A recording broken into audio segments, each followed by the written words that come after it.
Get ready to hear the truth about America on a show that's not immune to the facts with your host, Dan Bongino. All right, welcome to the Dan Bongino Show. Producer Joe, how are you today at episode 800? What was that? Threw you off there, right? I said, hey, I threw you off there, didn't I? I'm usually like, Producer Joe, how are you today? You were so expecting it to end with today when I said on episode 800, you didn't know what to do. That's right. Right? Yeah. Your brain processed a completely different set of information. Episode 800. It's really not episode 800, though, because Joe and I had recorded some episodes in the beginning, remember? And they got taken down. Yes. Remember that? Mm-hmm. And we were like, darn. So it's probably episode 801 or 802. But either way, thanks for all the support. You guys and ladies out there are awesome.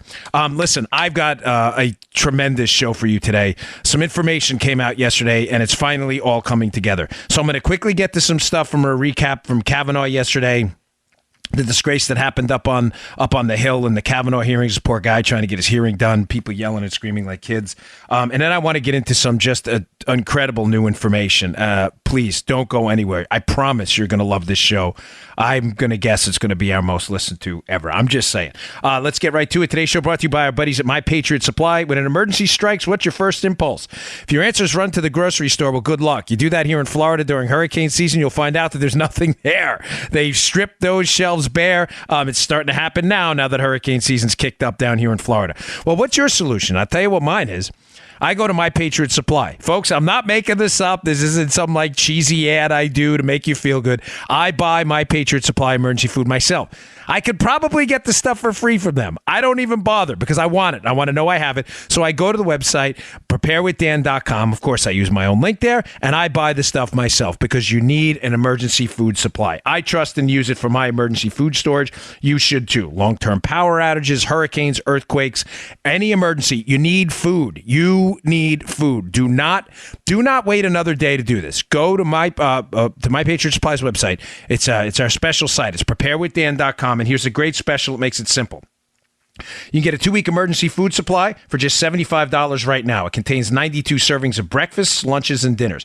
Get a couple. Get one for your kids. Get one for your wife. Take action now. Go to preparewithdan.com or call 888-411-8926. The food lasts up to 25 years in storage. It comes packed in a rugged, slimline tote, real easy to store away. Only $75. Go to call 888-411-8926 or go to preparewithdan.com. That's preparewithdan.com. Do not wait. Okay. Here we go. So yesterday, here we go. Get ready, folks. Strap in, babe, as Joe would say. So yesterday's Kavanaugh hearing, just quickly, was a total abomination, a disgrace to humankind. Regardless of where you stand on Kavanaugh, I like the nominee. The histrionics up on Capitol Hill with all of the protesters screaming and yelling. How the Democrats think this helps their cause, Joe, genuinely don't know. Yeah. I'm sure it helps your cause with the snowflakes, with the Media Matters crowd, with the Antifa thugs, street savages beating the snot out of everyone, and the radical far left kooky donors who send donations to Ocasio-Cortez and this lady who just won the primary in Massachusetts against Capuano, this lady Finley. Who these far leftists, I'm sure that helps. But how you were going to explain to me how moderate, working class, heartland living Americans are turned on by the idea of a bunch of protesters showing up at a Supreme Court nomination confirmation hearing up on Capitol Hill, screaming like a bunch of idiots, while a bunch of U.S. senators try and shut down the hearing before it starts. How you think that appeals to them? I'm genuinely not sure. Ain't happening.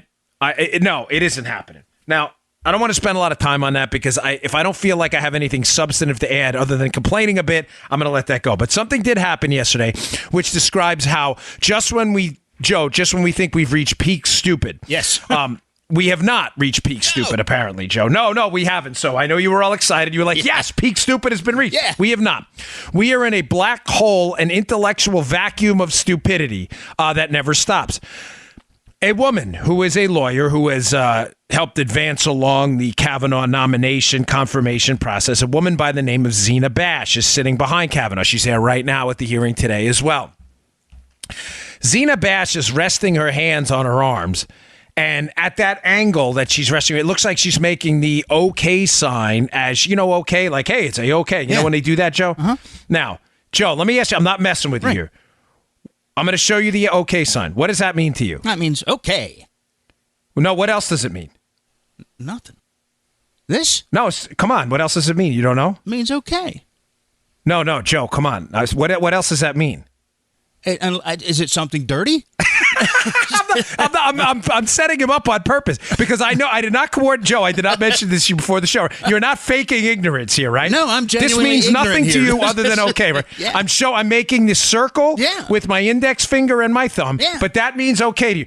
Well, Joe, don't ever make that symbol again. You're a white supremacist. Did you know that? Oh, no. Yes. Apparently that symbol means white power. Oh, come on. No, dude, listen. Dude. I have an article up at Twitchy. Check it out in the show notes because this silly, outrageously ignorant lady, Amy Siskind on Twitter. She's since deleted the tweet, realizing how stupid it was. Tweeted, "Oh my gosh, this lady Zena Bash is making a white power symbol." Yeah, I know. Now, because liberals are really dumb, a lot of them, not all of them, but a good majority are really stupid. This spread virally. The lady, Joe. Apparently her mother is Mexican and her grandparents were Polish and had escaped Polish death camps from the Nazis. So, yeah, she's a likely advocate for a white supremacist. I mean, if you're a moron, of course, which a lot of liberals are. This thing spread virally. The husband, who is a United States attorney, had to rebuke the idiots spreading this imbecilic, less than zero, stupid nonsense yesterday on the internet that this woman was a white supremacist because she was resting her hands on her lap. Folks, this is the stupid we live in. We live in a cesspool, an ether of stupid on the left that will never, ever dissipate. You have to be prepared. I'm warning you right now. New rules, folks. New rules. We win, they lose. The old rules of civility are out the window. I'm telling you, do not buy into this never Trump argument that, we have to show them what this high ground is. No, there is no high ground, folks. No. They're boxing with brass knuckles while you have 20-ounce gloves. When people go on the internet and social media like this Siskin lady did and tweet this nonsense, it is up to us to fire back nuclear-level bombs immediately and humiliate these people. We cannot let this woman's reputation be ruined because she chose to rest her hands on her lap on a confirmation hearing. She was actually accused by these idiots of using a white power symbol. Now, to completely discredit these far-left Looney Tune psychopaths, I actually put another link below the Twitchy piece. And the other link, Joe, is from the ADL, the Anti-Defamation League, which is not a conservative-leaning outlet by any stretch, showing how, Joe, the OK sign means okay. Okay. The ADL has a lengthy piece on how this is not a white power symbol, you idiots. This was a scam on 4chan meant to get liberals baited in to an argument about... I'm not explaining this right. 4chan, which is it's a site where people go on and can post stuff freely. It's it's an open posting board. I'm not really, I'm speaking I've been there once or twice, but I'm not really deeply familiar with it. So forgive me. I'm just going by what the ADL says. You can read the piece here. I'm citing the ADL for a reason again, because this is not a conservative outlet defending this. It's an older piece too. Apparently, it was a scam on 4chan. Like, hey, anybody using the OK symbol, it means they're a white supremacist. It was meant as a scam to bait in liberals to accuse everybody who makes it, by the way, which is everyone. Everybody does that symbol. It was a way to bait them from making baseless accusations that people were white supremacists, to humiliate them. It was a scam the whole time. Unfortunately, this silly lady on Twitter yesterday fell right into the scam and humiliated herself and everybody else. Now, hat tip to some, even left-leaning media figures, and they describe who they are in the Twitchy piece, who said, listen, it's time for this nonsense to stop. This lady now is probably going to get death threats and threats on the internet for being a white supremacist, for doing nothing than resting her hands on her lap. It's disgusting what happened to her. Absolutely filthy and disgusting. Okay. Debating how to proceed here because I don't want to stop. Let me just go with it because we have best thing to do. Just go. Just go. Yeah. Okay. Folks, it's all coming together now. Now, I was debating releasing some of this information until after my book, it's called Spygate, comes out on October 9th. I was debating it because I just didn't want to put it out yet. Let me leave it at that. There's other reasons, but I'm not at liberty to tell you what they are right now. But I think it's becoming clear right now, based on the gravity of the situation, that even if it may impact some of the revelations in the book, which describe this in further detail, that this isn't about money or book sales to me. And there's some substantial reasons why it's important for me to get this story out. What happened is becoming clear, and a key piece of information in the operation to take down the Trump team. A piece of information was released yesterday that makes this all even that much more disturbing. Let me get right to it. We found out yesterday, we didn't find out yesterday. We found out that in the last few days, I should say, I was waiting on it to make sure it was confirmed from multiple sources that Bruce Orr in the Department of Justice apparently had revealed at some point that his wife, Nellie Orr, may have been working for Fusion GPS as far back as 2015. Folks, that is not a small piece of information. That's not an incidental piece of information. This is a major league breakthrough in this entire operation. Now, I want you to keep that in mind. Keep that little fact in mind as I now break, because it's going to play in why I'm going through this now, why the whole thing was exposed, and how they did what they did to Donald Trump. That piece of information is mind-blowing if you know what to look for and you remember the names. Nellie Orr, the wife of Bruce Orr, a senior-level Department of Justice official who speaks Russian, was hired by a company that was later hired by the Clinton team to take the Trump team down as far back as 2015. Keep that fact, Joe, in the back of your head. Right. Because this is some information we did not know. We suspected it. A lot of people did. But they did not know this. They the information we had up until a few days ago was that Orr was hired later on by Fusion GPS. Later on in 2016, 2017, that's the kind of time frame. The fact that she was working for them back to 2015 is going to play big in what I'm about to tell you. Here's how this whole plan went down. And you know what's fascinating, Joe? This kind of goes back to 628. Amazingly, we're back to where we started again. I'm going to let you roll on this, dude. I'm not going to jump in too much. Okay. Yeah, do your thing. It's becoming clear now that the DOJ and FBI that they were all in on this anti-Trump effort from the beginning. There were two plans here, folks. There was a plan A. The plan A got interrupted, and then they had to move to plan B.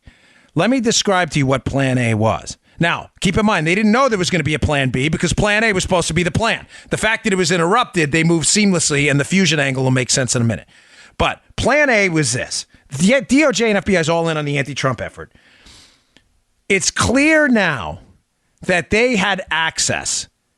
The FBI and private contractors had access to the NSA database.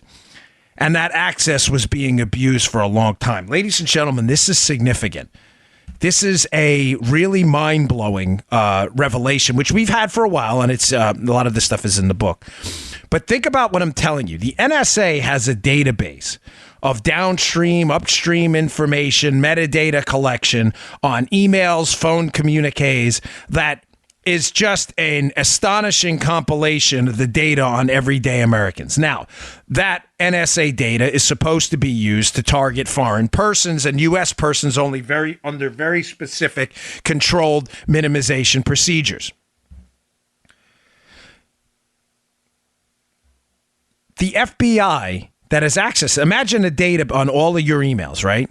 Think about what I'm telling you here, the power here.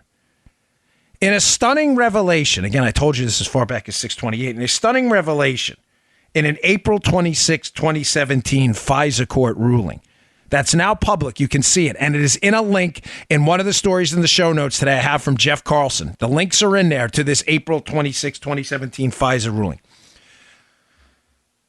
In a response to Mike Rogers from the NSA and his complaints about abuses of this system, this April 26, 2017 FISA ruling has some just astonishing information. Don't forget the Nellie Orr thing.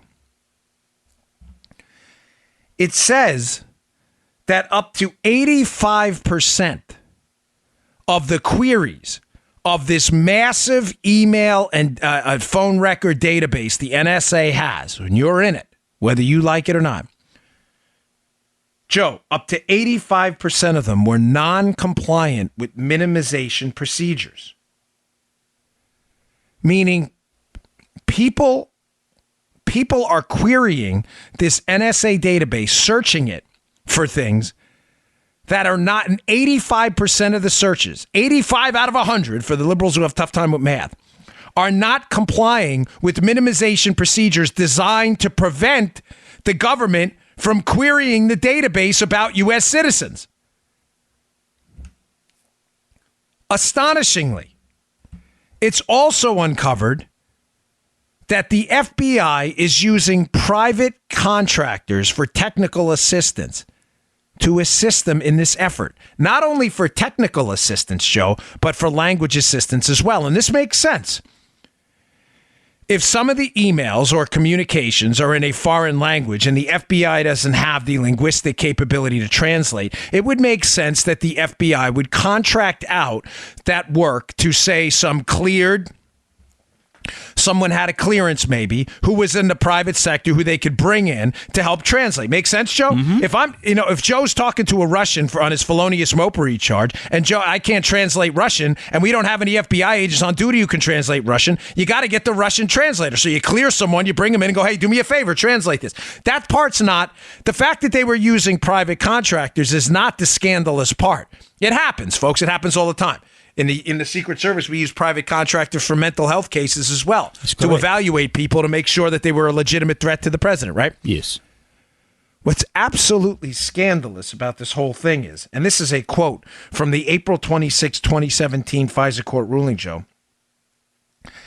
access continued, talking about these private contractors, even after they completed their work in response to an FBI request. Ladies and gentlemen, who the hell were those private contractors?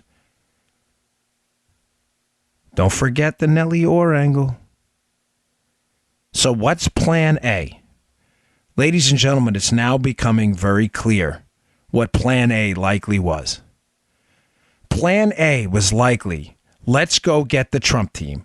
Let's get information on the Trump team. And ladies and gentlemen, it may not have just been the Trump team. Prepare yourself for this.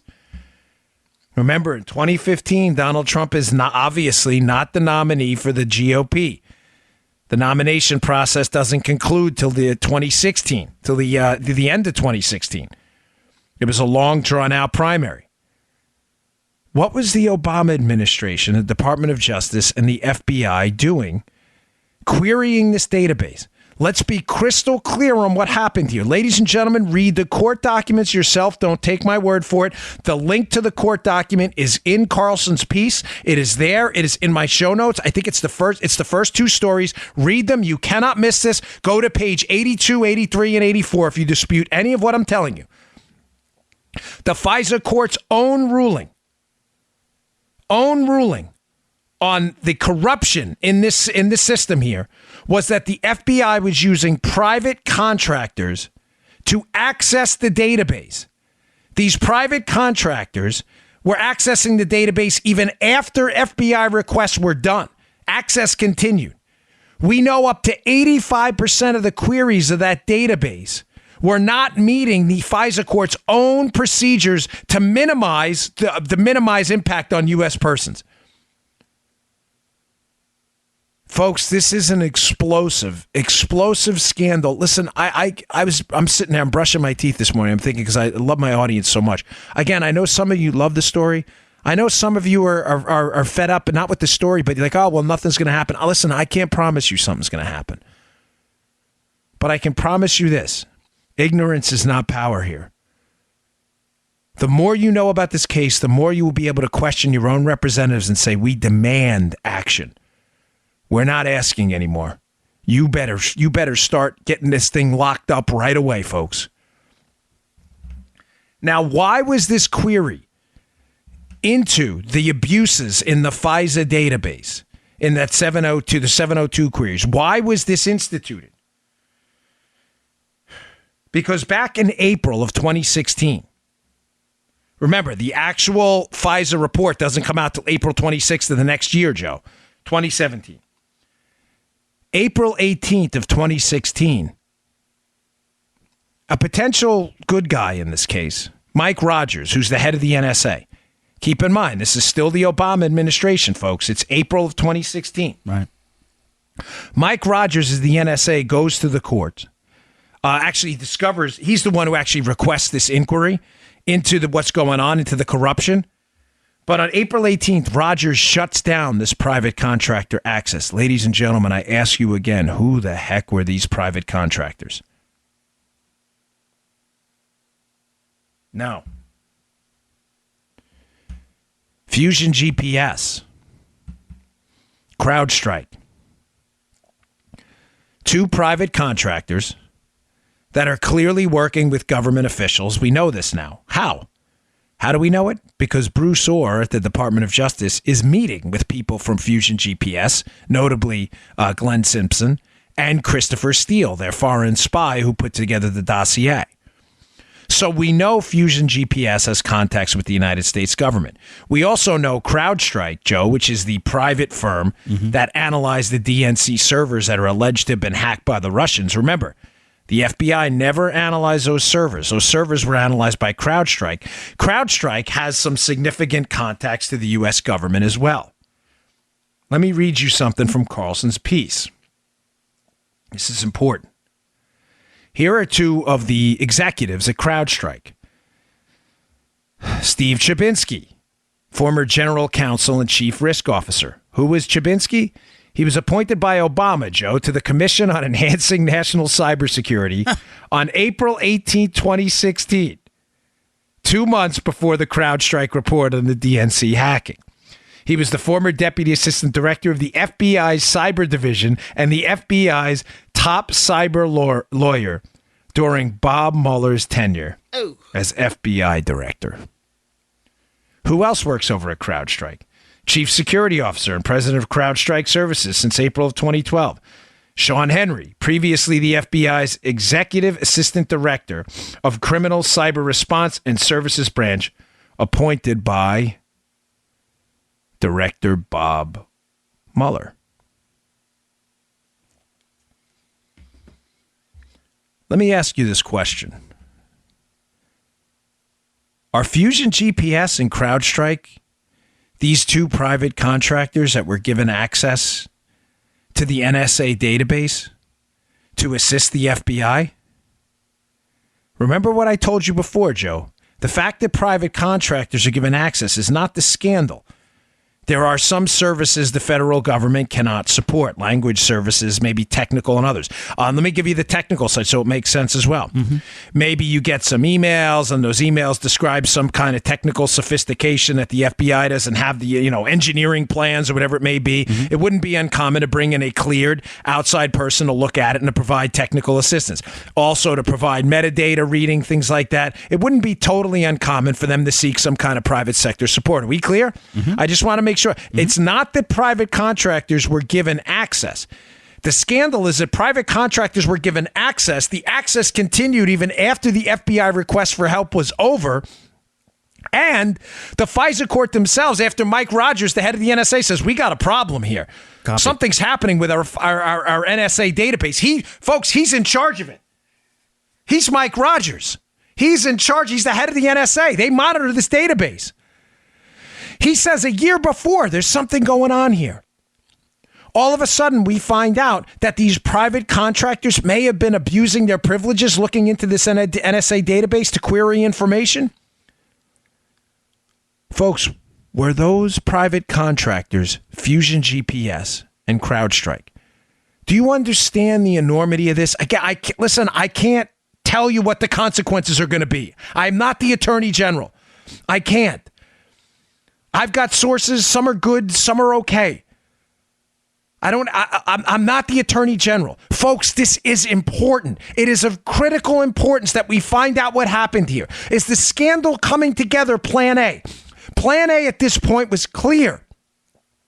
Use the federal government to query metadata collection databases they have on U.S. citizens. Use that data not for law enforcement purposes, but political purposes. Mike Rogers, the head of the NSA, back in April of 2016, Joe, sniffs something wrong. What the hell's going on with the query of this database? This isn't supposed to be for this. Why are we using these private contractors? He shuts it down.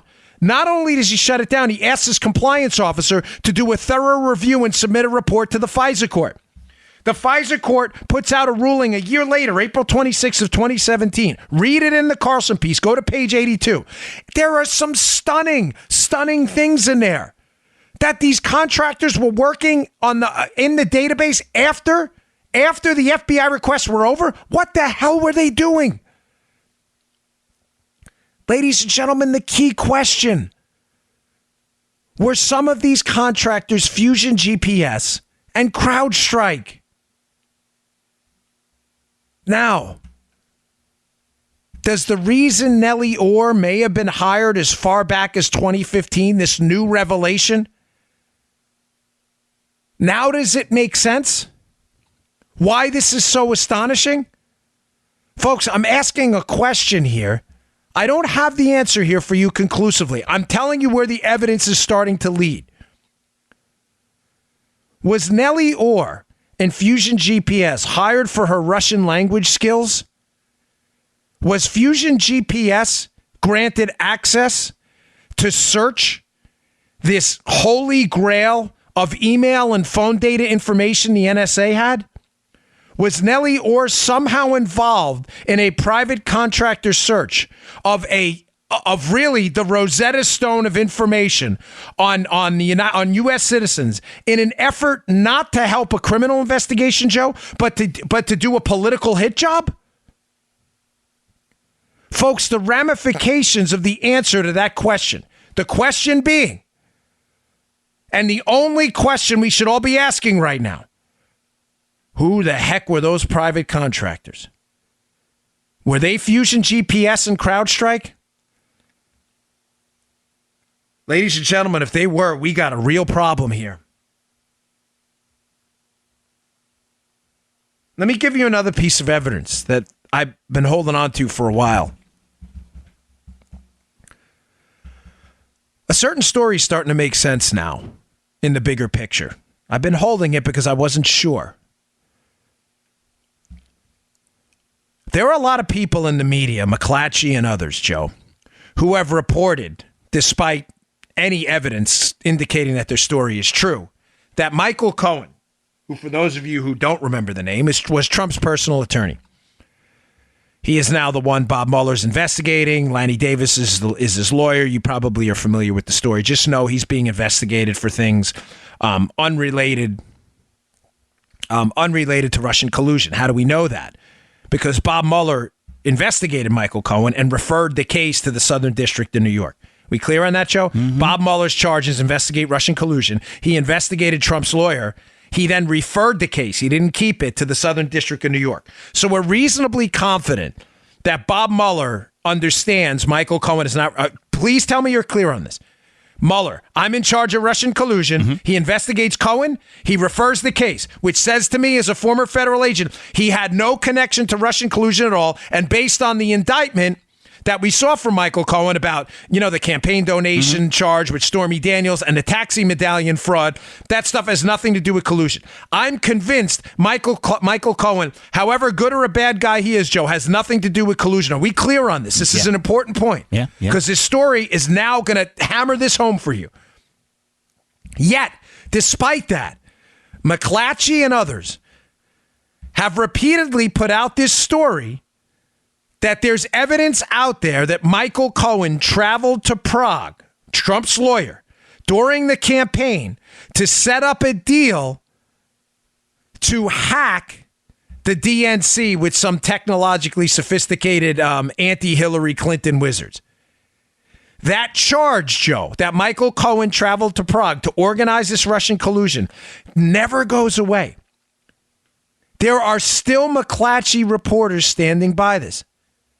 Now, if you're confused right now, you should be. You should say, Dan, you're telling us two separate stories.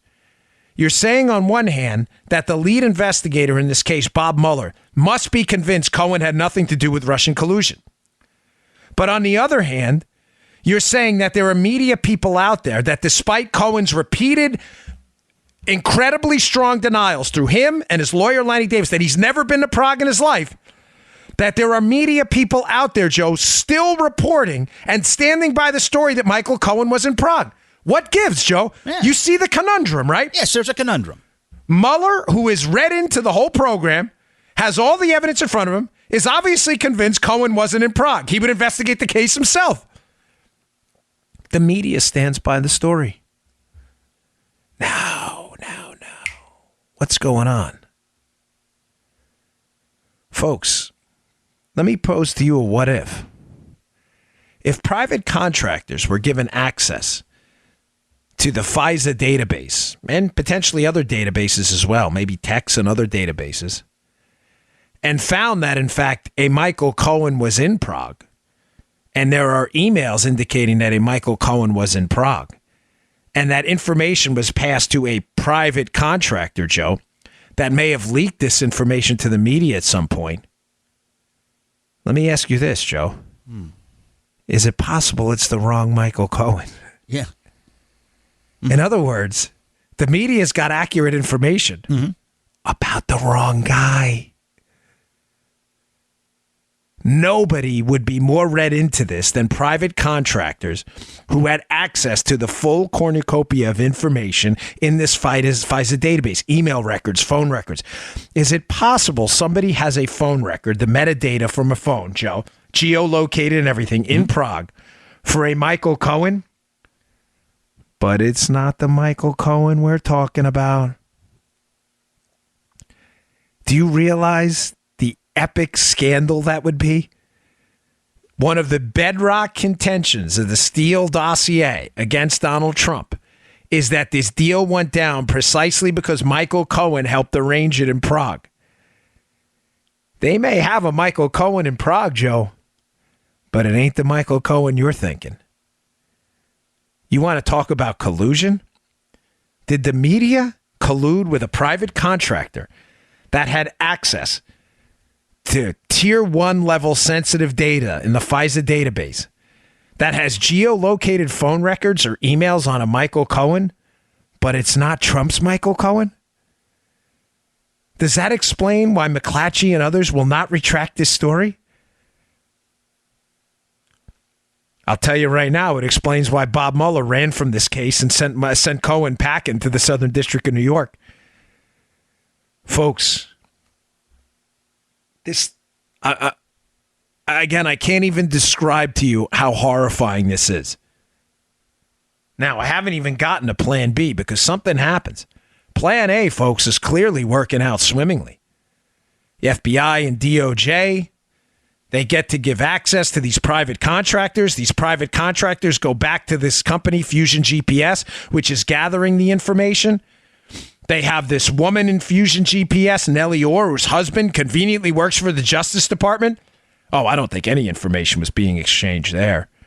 They're developing little dossiers, maybe not just on Trump. Remember, they don't know Trump's going to be the nominee at this point. Maybe that's the scandal. That maybe this wasn't just about Trump the whole time. Was this an Obama administration DOJ effort the entire time to gather dossiers on all of them? Oh, folks. All right, I got more. I haven't even gotten to Plan B because remember, Plan A is not Plan. No one knew it was Plan A. It was just Plan. It only became Plan A after they needed Plan B, right? If we go, Joe, here's the plan, and you don't have they didn't have a backup plan, but they had to develop one quick. All right. Today's show also brought to you by one of my favorite companies. Thankfully, I'm so glad to have him here as a sponsor because I use this every day. Teeter. I can't say enough about the Teeter inversion table. I use it every day. I use it twice a day before the show to clear my head, stretch out my spine, my shoulders, my back, and I also use it after workouts. With the Teeter inversion table, you can use gravity and your own body weight to decompress your spine and relieve pressure on your discs and surrounding nerves. Decompression for just a few minutes a day is a great addition to anyone's daily routine to maintain a healthy spine and active lifestyle without the pain. This is one of the most, when you first invert on a Teeter inversion table, my wife said to me, that looks like it hurts. It is the most relaxed. I could fall asleep on the thing. I love it. That's why I do it twice a day, and I use it to calm down and stretch out after a workout too. If you have back pain, if you've been lucky enough to avoid back pain, you need a teeter to invert every day and keep your back and joints feeling great. I feel like a new man when I get off it. It decompresses my spine. It's great for my shoulders. I really, really enjoy it. It's not spin, folks. I really, really enjoy this product a lot. Some products I talk about I use regularly. Some I can't, but I love it. I use this thing twice a day. Over 3 million people have put their trust in Teeter. They're the best known name in inversion tables since 1981. They're the only inversion table brand that has been both safety certified by UL Laboratories and is an FDA-registered Class 1 medical device. For a limited time, you can get Teeter's upgraded model, the inversion table, with traction handles, easy reach ankle system, and Stretch Max handles, plus a free vibration cushion for the ultimate muscle relaxation. This is great.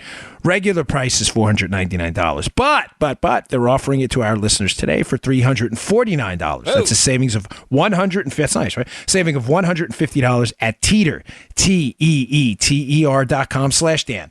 That's teeter.com/Dan. Save $150 today. $349 is a steal for this thing. Teeter.com/Dan. That's teeter.com/Dan. There's a 60-day money-back guarantee, but you won't need it. Get the Teeter inversion table. Go to teeter.com/Dan. $150 off. It's a great product. I love it, love it, love it. I use it twice a day, not just once. Okay. So plan A, just to recap. Wow, this is great. You mean we got access to basically everyone's emails and phones? And I'm the Democrat president right now, and I've got a DOJ and an FBI willing to play ball? I've got this lady with a Russian language specialist. Oh, the FBI uses a language specialist to assist them as private contractors when they reach into the NSA database and gather information.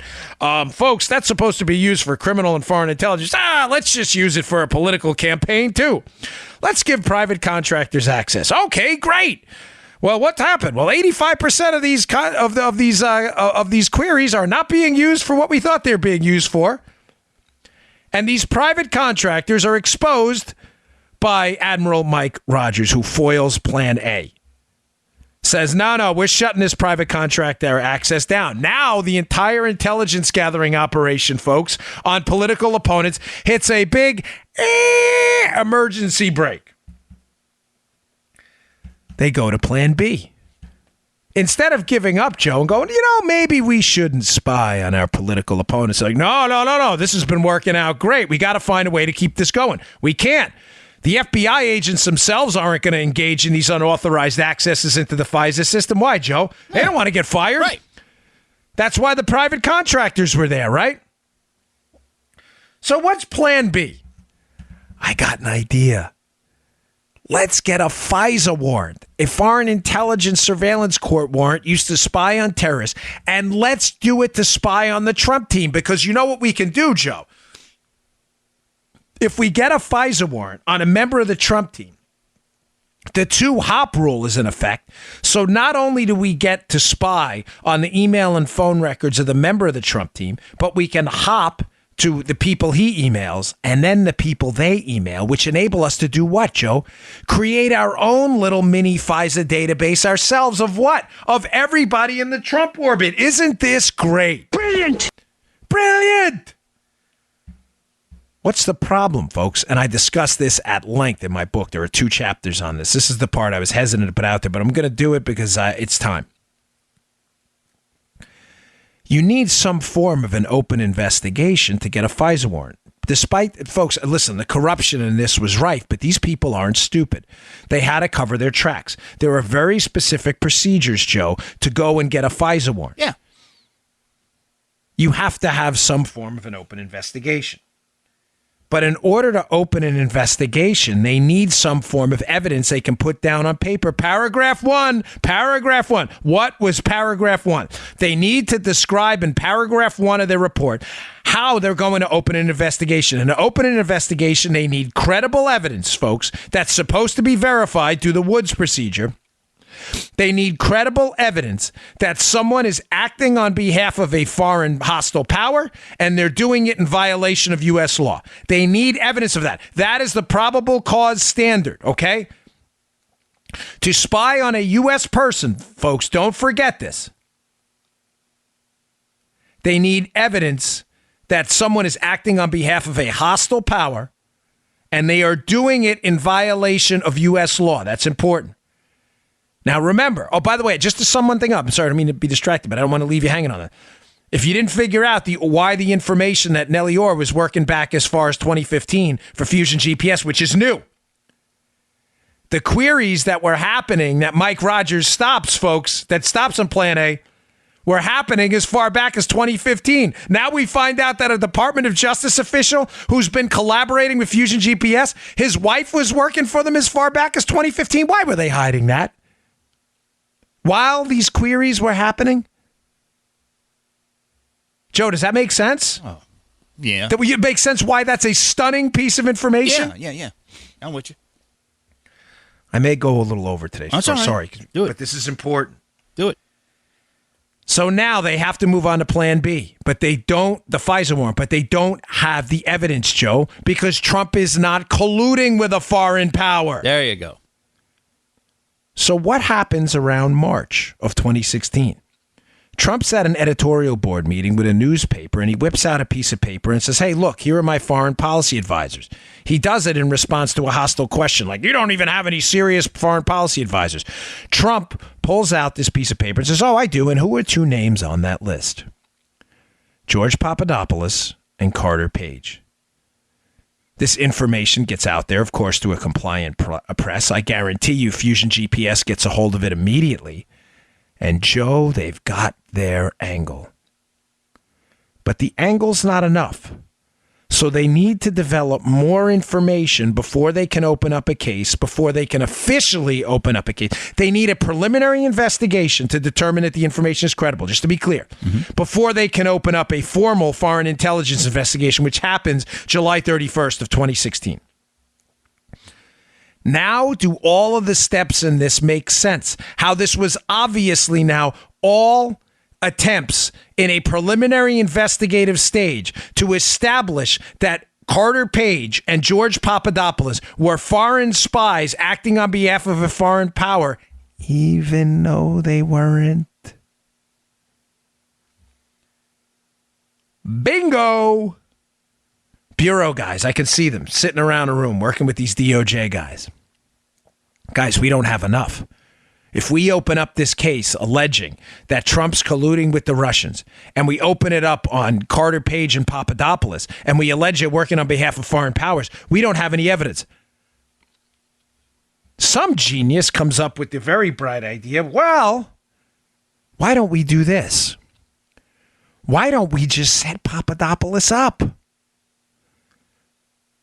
Now, Papadopoulos conveniently meets with this Maltese professor right around April, right after the March announcement that he's working for the Trump team.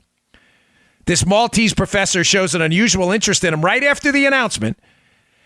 And he's connected through this Maltese professor with some supposedly Ministry of Foreign Affairs contact in Russia. Who is that? Why does Mifsud, the guy he's connected with, have contacts with Western officials, Western intel officials? Who's working for who here? Now, I've described at length the fact that I think Papadopoulos was set up. I think they knew very well Papadopoulos was not a foreign spy, and Papadopoulos was set up in the preliminary investigative stage, Joe, to write a sentence in paragraph 1 as a predicate to open up a full-blown foreign intelligence investigation. But that's not it. Because that's not enough in and of itself, because Papadopoulos doesn't bite.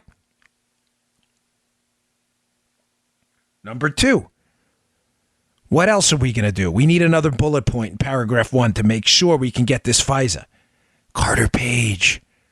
Someone sits in a room and goes, wait, didn't we work with this guy Carter Page in the past?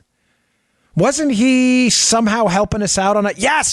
He was a CI on the Buryakov case, the Russian spy case. Oh, this is great. Yeah, but he was helping us on that case. Doesn't matter. Here's what we're going to do.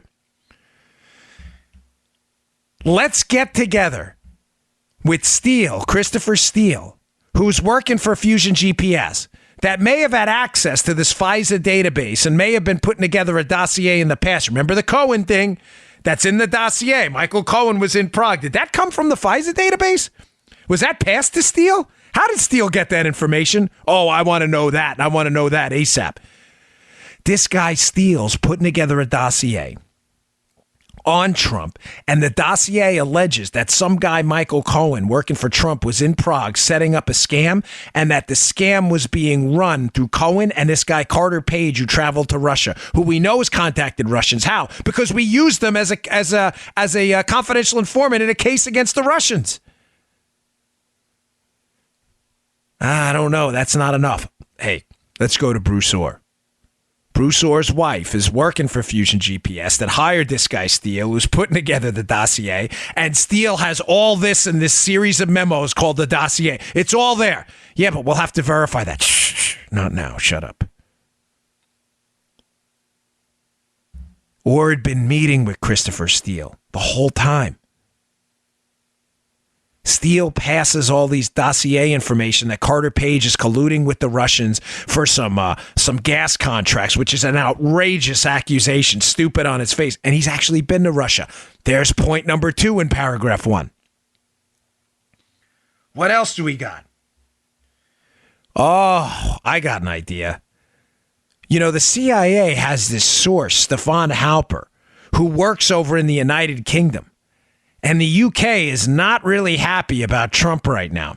Now, we already know United Kingdom intelligence sources and others, according to reporting by CNN themselves, had been passing information about the Trump team. So, Plan A fails. Plan A is a full-blown operation to probe the FISA database to get information from foreign intelligence on the Trump team. And now, even better, using those foreign contacts, they can set up Papadopoulos using a spy, Stefan Halper, who reaches out to Papadopoulos and Carter Page, by the way, before Carter Page specifically, before the investigations even open. You see what I'm saying? Remember what I'm telling you, folks. They're putting together a series of bullet points in a preliminary investigative stage to establish the fact that they have evidence that Trump has spies on his team, even though the evidence is complete garbage. They set up Papadopoulos. They get the information on Carter Page from a dossier funded by a company who hired the wife of a guy working for the DOJ. They have a back channel of information. Then they say, hey, what about this Halper guy? Supposedly we have a spy connected to UK intelligence. UK intelligence knows this guy. They've been working on us on the Trump team. What if we have him reach out to Carter Page? The emails are there, folks. Maybe he gets Carter Page to travel over to the United Kingdom. Oh, he did that? Yes, he did. He asks Papadopoulos, hey, you know about the emails, right? Why did he do that? Why was everybody asking Papadopoulos about the emails? Because the FBI, astonishingly, still has none of this verified. Step 4, to establish paragraph 1 in the preliminary investigative stage. We already know the FBI was using national security letters. How do we know that? Because it's already come out based on Devin Nunes's work. Why were they national security letters are a form of administrative subpoena? Why were they using that? Joe, exactly were they issuing subpoenas to, administrative subpoenas? Was this an effort, again, to circumvent their failure to be able to access the FISA database anymore? And most importantly, folks, the Trump Tower meeting. The June 9th Trump Tower meeting. Remember, we're in the preliminary investigation stage of the FBI right now. How do we know that? Because Crossfire Hurricane, the actual investigation, formally opens July 31st. The Trump Tower meeting happens on the 9th. It happens before. Now, another piece of the puzzle I put together last night as I was sitting there putting this show together, thinking this through. I've got one more angle at the end I don't want you to miss. It's important. Now it's making sense. One of the questions I've been thinking about forever is if Veselnitskaya, the lawyer, the Russian lawyer, and the former Russian intelligence-connected guy, Akhmetshin, and the translator who had worked for Hillary's State Department show up at this Trump Tower meeting on June 9th. It's obvious to me this was a setup. But what's clear to me is, what wasn't clear to me is, if they were going to show up to set Don Trump Jr. Up under the predicate that they were going to pass some information about Hillary Clinton, Why not just make it up, Joe, right? Why not just go in there and say, hey, we've got these emails. Why not go in there wired up and go in there with the, and say, hey, listen, we're willing to exchange them in exchange for sanctions. Now it's making sense. The Russian lawyer works for Fusion GPS, who has another contract independent of the anti-Trump operation. Their other contract is working with a company named Prevazon and others, and working also on some anti-Magnitsky lobbying. Magnitsky basically is sanctions on Russian oligarchs. That contract, just to be clear on this, is separate. So I think Fusion GPS, out of their own greed, figures, listen, here's what we're going to do. We're going to go in there and talk about these sanctions first while we have access to the president's kid. And then we're going to make it a quid pro quo at the end. Like, hey, if you guys can make these sanctions go away, we'll give you information about Hillary. Yes! Yes! Now it makes sense. That would be, Joe, a very serious problem for the Trump team. Would it not? If they walk into Trump Tower, they got the president's kid, right, and they've got Manafort in there, and they say, hey, here are these horrible sanctions where, we don't want them. Keep in mind, there's Veselnitskaya is working on behalf of Fusion GPS. She meets with them before and after the meeting. Mm-hmm. They are working to get rid of Magnitsky. This is a kill two birds with one stone operation. Here's what we can do. We can set up the Trump team because we need to pass this information to Nellie, back to Bruce Orr, back to the DOJ. But we need a quid pro quo with the Trump team to make it seem that they're working on behalf of a foreign power. What better way to do it than to lobby first against Magnitsky just in case he's elected? We can get rid of this crappy thing, right?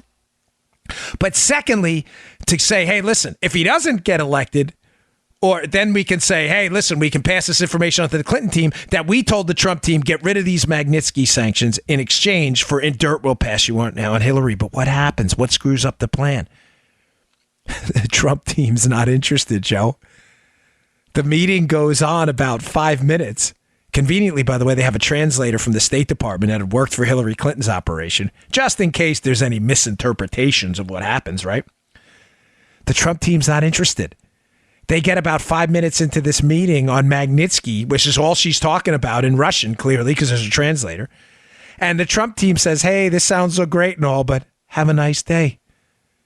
The plan is all screwed up. Also, not inconveniently timed, Veselnitskaya wasn't allowed in the United States. How did she get in? She gets in via a special visa exemption approved by the Department of Justice under Obama. Ladies and gentlemen, why the hell would the Obama administration approve a special visa exemption for a Russian lawyer to come into the United States to lobby against sanctions via Magnitsky that Barack Obama himself put on? Folks, does that make any sense to you? Maybe if she was part of a setup, it makes a whole lot of sense. Let me add another angle to this. Now that plan gets busted up, why, Joe? They needed a quid pro quo. Yeah, didn't happen. Because Sally Yates, who's the number 2 at the Justice Department, probably has this Logan Act plan hatched the whole time. Remember, this is what she runs to the White House to explain to Donald Trump that Mike Flynn's in charge of, is going to be charged with. And he's in trouble because of the Logan Act. The Logan Act is private citizens conducting business in the United States, basically counter to U.S. interests or conducting private business, basically in the name of the government when they shouldn't. Was the original Logan Act plan to charge Don Jr.? But to charge Don Jr., did they need, in this preliminary investigation stage, did they need him to agree to look at waiving Magnitsky sanctions through his dad in conjunction for emails on Hillary? But he didn't do it. Joe, now they're screwed. We got this Logan Act thing. What do we do? Oh, I got a great idea. Trump gets elected. Let's listen in on Mike Flynn, his national security advisor. Conveniently, what happens? he gets into a conversation with the Russian ambassador Kislyak about, sanctions. And that's what the FBI approaches him with at the White House to interview him on after he's the appointed national security advisor. Oh my gosh, ladies and gentlemen, this thing was hatched the whole time. That was Plan B. June 9th was going to be the final Plan B preliminary investigation piece of information they need. Don Jr. met with this Russian lawyer and agreed to waive sanctions or lobby his dad to waive sanctions in exchange for information on Hillary, but it never happened. So what do, Joe? They have to go back to Halper and they have to go back to Steele repeatedly, who keeps feeding them unverified information because all prior efforts fail. The Papa D setup, George Papadopoulos set up through Mifsud and this MFA, Ministry of Foreign Affairs, Russian contact, falls apart. The Carter Page information, turns out it's unverified. The Michael Cohen information, it's the wrong Michael Cohen. The Steele dossier turns out to be all crap. They can't back into the FISA database anymore because Mike Rogers has banned them, private contractors, from getting in there. The FBI's not going to do it themselves. They don't want to be on the record. They go back to Halper. Halper invites Carter Page over to London. They got nothing. He asked Papadopoulos about the emails and others on the Trump team about the emails. They got nothing. The national security letters, subpoenas, they've still got nothing. The Alpha Bank investigation between the server and Trump Tower in Russia turns out to be a big nothing burger. It's a spam operation. The Trump Tower meeting turns out to be a nothing burger. Trump Jr. doesn't take the bait.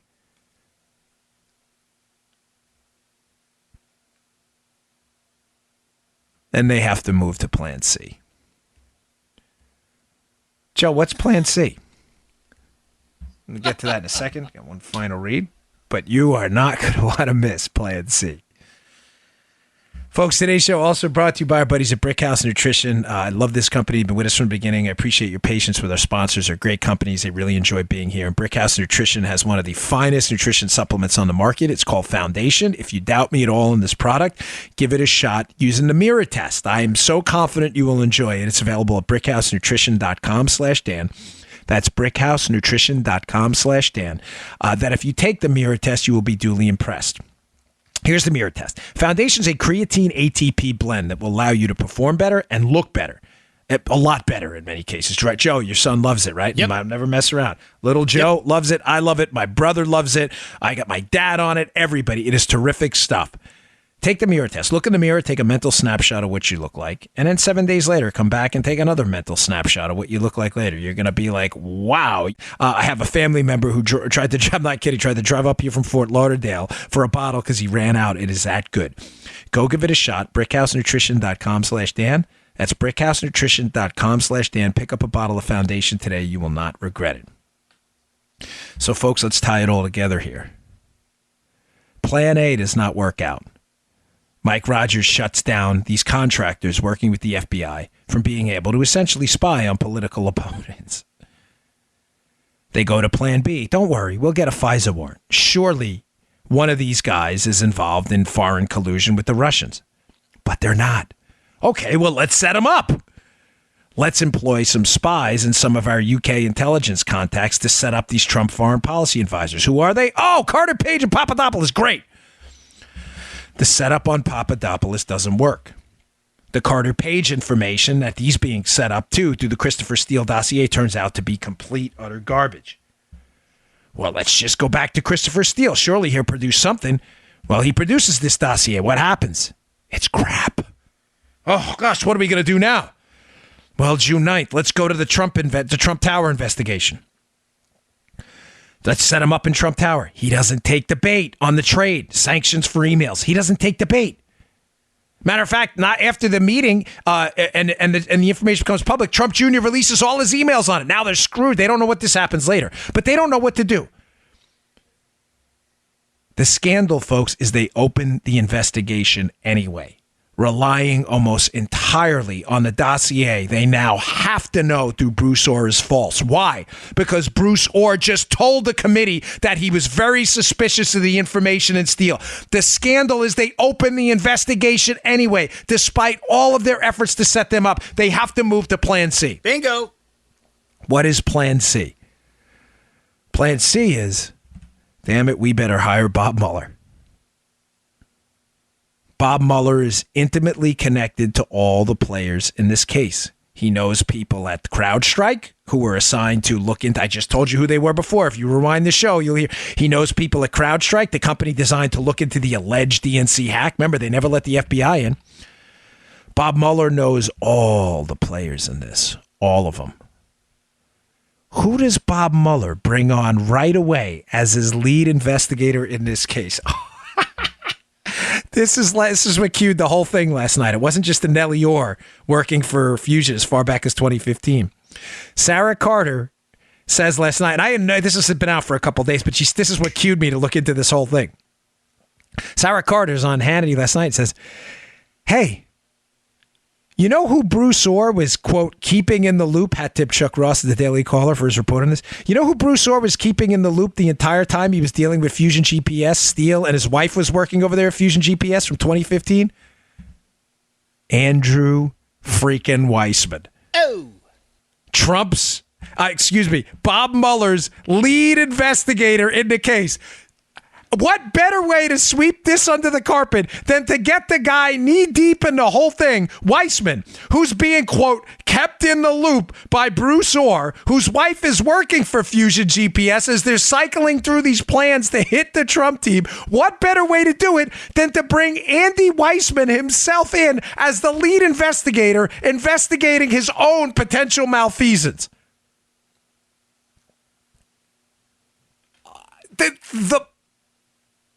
The cojones on these people is astounding. Astounding.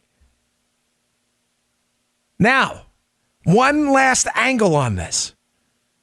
Why else is Andrew Weissman the key to this whole Plan C debacle to sweep this whole thing away? And when I say this whole thing, I mean the FISA abuses and I mean the opening of Crossfire Hurricane, Joe, despite no preliminary investigative information that was actually verified that indicated anyone on the Trump team was a foreign spy working in violation of U.S. law. They opened it anyway. Weissman was in on this the whole time. Or is briefing Weissman. But who is Weissman also intimately connected to? Folks, Andy Weissman is one of the head prosecutors in the Enron investigation when Bob Mueller's the FBI director. Remember the failed Enron, the debacle in the Enron investigation? These prosecutions had to be thrown out, these convictions. Weissman's team was accused of really gross conduct on the case. Joe, who were some of his prosecutors and some of his buddies on that? Catherine Rumler, Lisa Monaco, Bob Mueller's former chief of staff, Lisa Monaco. They were prosecutors. They were on that Enron case with Andy Weissman. Andy Weissman knows Catherine Rumler and Lisa Monaco. Monaco was Bob Mueller's former chief of staff. Why does that matter? Who are these people? Why do you care? Folks, who was Obama's White House lawyer when this was going on? Plan A, Plan B, and Plan C. Catherine Rumler, the fixer. Just Google Catherine Rumler, the fixer. She's Obama's fixer the whole time he's in the White House. The Secret Service scandal, the IRS scandal, Benghazi, Rumler's knee deep in all of it. Rumler is his White House counsel. She knows Andrew Weissman. She's also Rumler, the fixer, who knows Weissman, who's knee deep in this whole thing. He's kept, quote, in the loop by Bruce Orr. Joe, Rumler is representing a source Bob Mueller's using in the case. She's his lawyer, George Nader. He's using George Nader to go after all these people on the Trump team. Rumler's his lawyer. Rumler knows Weissman. They're friends. She's Obama's fixer. Lisa Monaco was also on the Enron prosecution with Weissman. They're buddies. She was Mueller's chief of staff. Folks, she was working in the White House with Obama in a national security role when all this was going down. And finally, they all know each other. This is an incestuous circle. The guy in the DOJ who was one of the final people to put the stamp on the FISA warrants, on the information process. He didn't sign, but he's one of the final people to put the stamp on the information that made it into the FISA warrant, to say it had been verified when it hadn't. Was who? It was John Carlin, the chief of staff for Bob Mueller after Lisa Monaco, who signs off in the Woods procedure that the information used to spy on the Trump team in Plan B was in fact verified when it wasn't. And he leaves very suspiciously right after the election, along with the head of the UK GCHQ, Hannigan, who leaves under very suspicious circumstances. The UK intelligence entity that was sharing information with the United States intelligence leaves suspiciously after the election too. Folks, this Mueller probe is a complete, total scam of the highest order. This is you are being smoked up. The corruption here is so deep that Weissman should resign immediately. He should be fired by Donald Trump. Mueller should be fired by Donald Trump. This whole thing should be disbanded, and criminal charges should be pursued against these people immediately. Now it's come full circle. We're all the way back to where we stood in 628. Folks, again, I'm not trying, buy it, don't buy it, it's up to you. But if you're interested in this, I was keeping it for the book on October 9th. But given the revelations last night about Nellie Orr and Andrew Weissman's in-the-loop contacts with Bruce Orr, it's too important to put out there. But the book's available on Amazon, Spygate, the attempted sabotage of Donald Trump, and it lays all of this out for you. We've known this for a long time. Devastating. All right, folks, thanks again for tuning in. I really, really appreciate it. I'm just going to leave it right there. You just heard The Dan Bongino Show. Get more of Dan online anytime at conservativereview.com. You can also get Dan's podcasts on iTunes or SoundCloud. And follow Dan on Twitter 24/7 at DBongino.